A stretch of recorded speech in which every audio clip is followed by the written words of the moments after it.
the second half of the 124 scale Red Bull conversion from a 2.4 gigahertz radio controlled car to a Formula One 124 racer digital for Carrera Tracks. And we've already got the digital chip in it. We've got the guide keel established. So today what we're going to do is we're going to remove the differential assembly that's in the back of this, and we're going to basically make a new differential using an RMS motor, a set of gears, this axle, and we'll probably have to make some spacers and brackets, but get this thing apart so you can see where we were.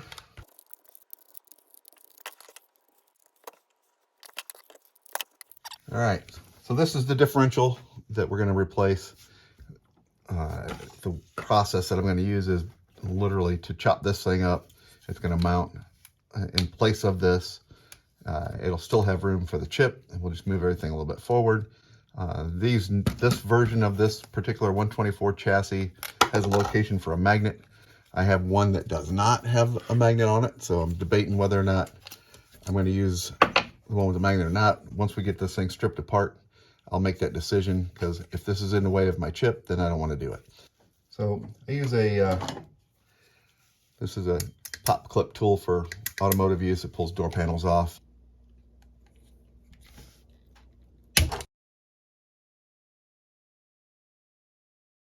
Hopefully this will pull out without too much issue now. Yeah, there we go.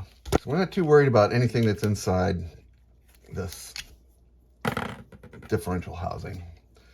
You can save it if you want. I tend to keep only this gear, because this gear is a gear that can be used for the 917s and Formula One cars, because this is a 1mm shaft. Same gear and tooth ratio, so I do save those for something else. Everything else I pretty much just get rid of, with the exception of all the screws. All right, so that leaves us with this and this. I'm going to go ahead and take all this out, just because I don't want to damage it. And I'm going to take the front end off of it, all that stuff.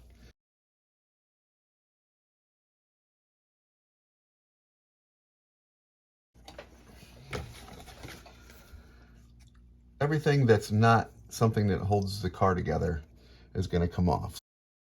Where these screw mounts are, that's going to stay. But I'm going to cut some of this section out. We're going to probably remove this piece back here, but we'll keep these on. So we're going to cut this out kind of strategically. Clear all these pieces off the bottom. All these little plastic pieces I do put in there because I use them for spacers here and there. So if I was using a Carrera digital chip, I would be using this as my template. That would tell me where I'm mounting things.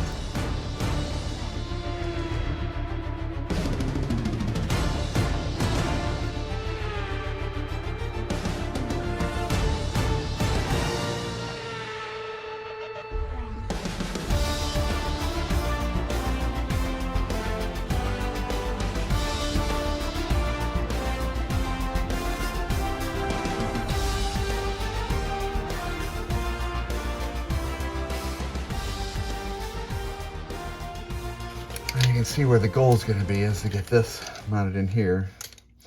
What I will do is I'm going to cut this also, and then we'll have notches where that mounts in. You wouldn't be able to line it up with where the original axle was.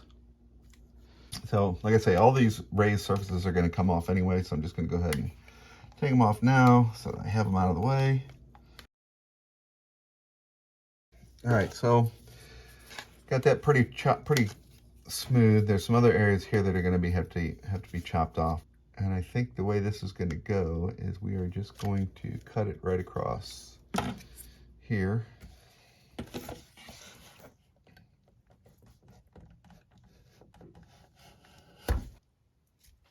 So now that I scored it, I take that off.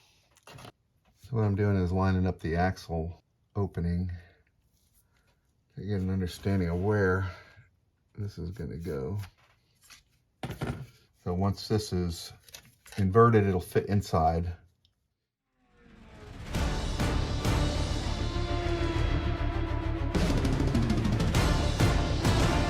all we got to do is make it fit through there.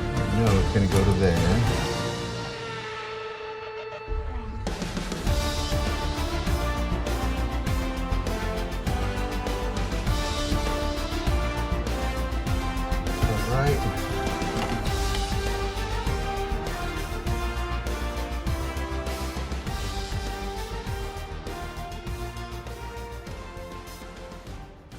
Basically what I'm doing here is just matching the drill bit to this size. That'll get me these two rounded openings so that when I put this into the chassis, that'll make it line up.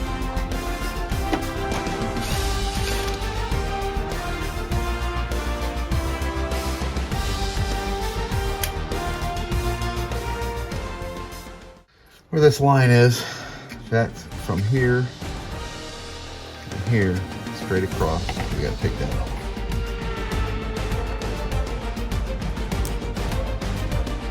So kind of a cool way to do this is we're going to notch this right here on either side once we get it for sure cut down to the right spot. And then that will lock in to the existing one. And when we glue it down, it will line up pretty nicely.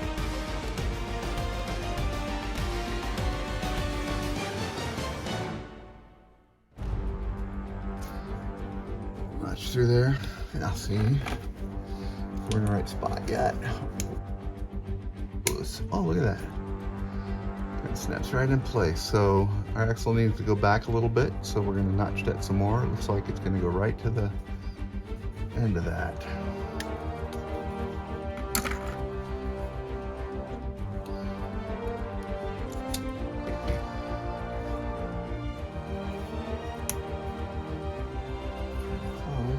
And we're going to have to cut through a little bit of our, let's chop that out.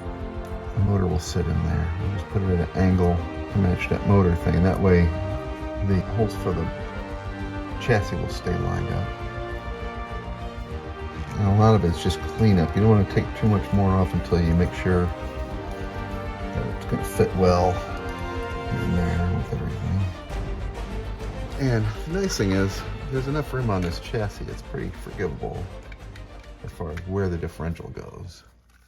So RMS 124, this is a 12 volt motor. Still kind of puts a little strain on the controller, the track controller, but I think it's probably because I got all my power stuff right at the same track area.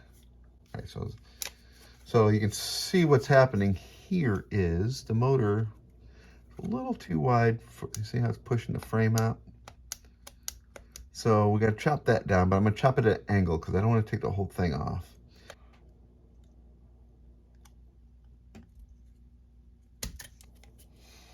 I try not to take too much off of there, but what I'm going to do is I'll drill holes large enough through here so that the screws that support the body will go in. So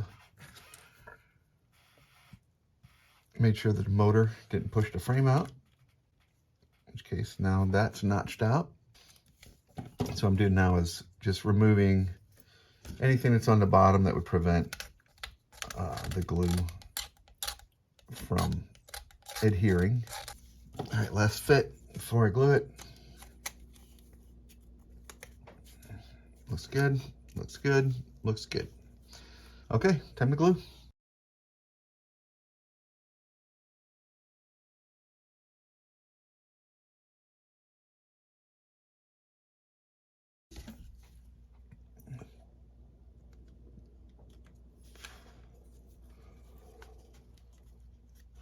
Chassis, it's all glued in place, everything's good to go. What I also did that the camera didn't record because the batteries went dead is I made I drilled these out so that the just factory axle bushings will fit in from a regular 132 scale car. This axle is closer to that than it is to the 124, and I want to use the original wheels, so that's where I'm going with that. So now these will clip into place, not a problem. They just pop in and they're held in pretty firm.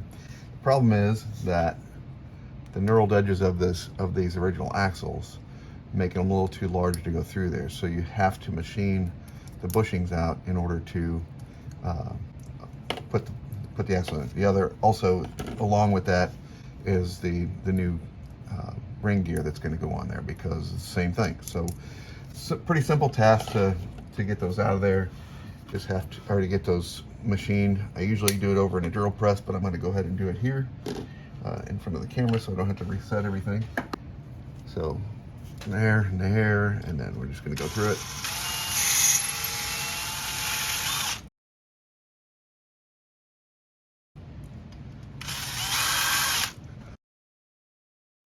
So same thing here. I'm just going to take this, throw it in channel locks.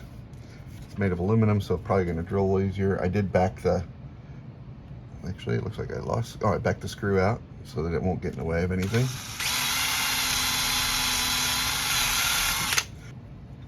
Get these bushings in here. As you put it together, they do snap in pretty nice, I gotta say. And I believe, if I remember right, I need the knurling on that side.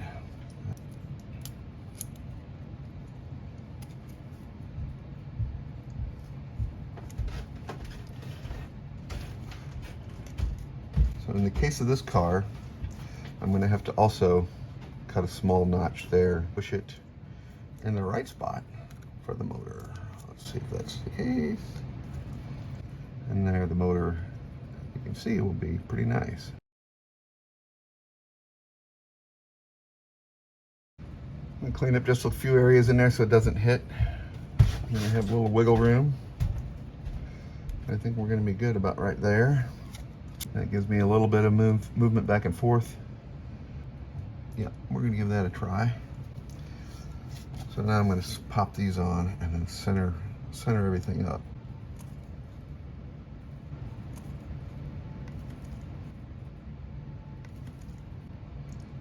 All right, let's see what happens, y'all.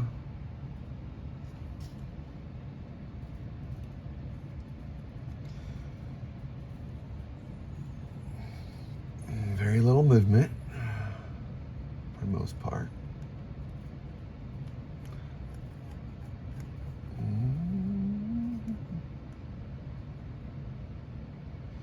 So I'm liking that. So here's an interesting thing about this car.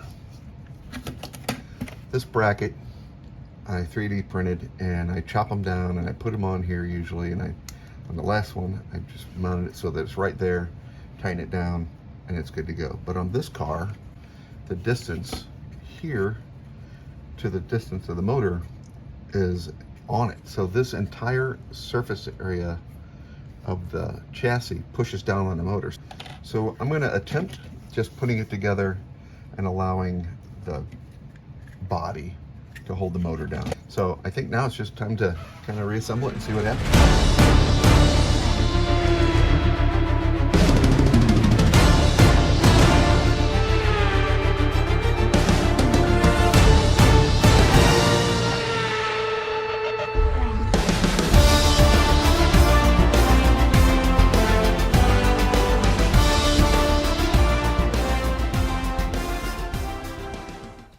So now you'll see that I need to take that back off, because inside here, right there, got to chop a little bit of that away because it's going to hit on the gear. I forgot about that. Anyway, take that back off real quick.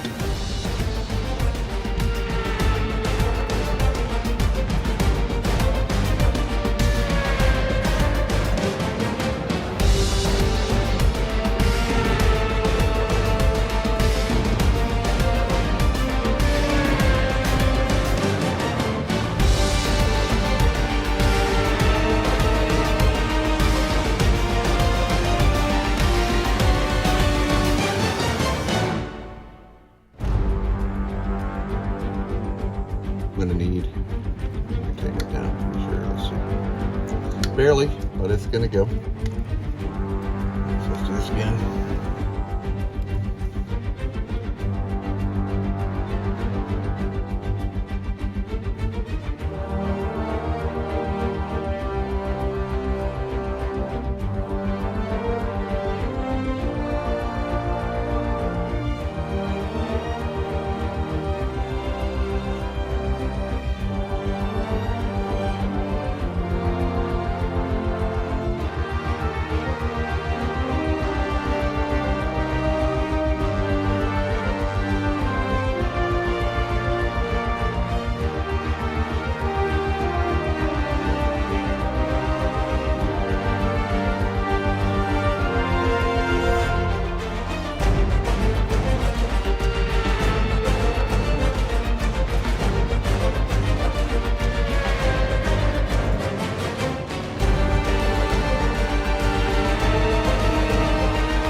All right, so we've got the guide working pretty good, but I don't like this one as much as I like the guide that's on this one, which is a 3D printed version from a guy online. It really just seems to do the job. I've got one on that, and I've got one on this. These I don't have any problem with. The fact that the guides are at the wheels kind of, there's less of a, I guess, a cantilever between the front wing. So as the car pivots, instead of guiding around the track, it tends to, I guess, pivot closer to the rails and it'll get stuck when it's further back. But we're gonna give it a try anyway.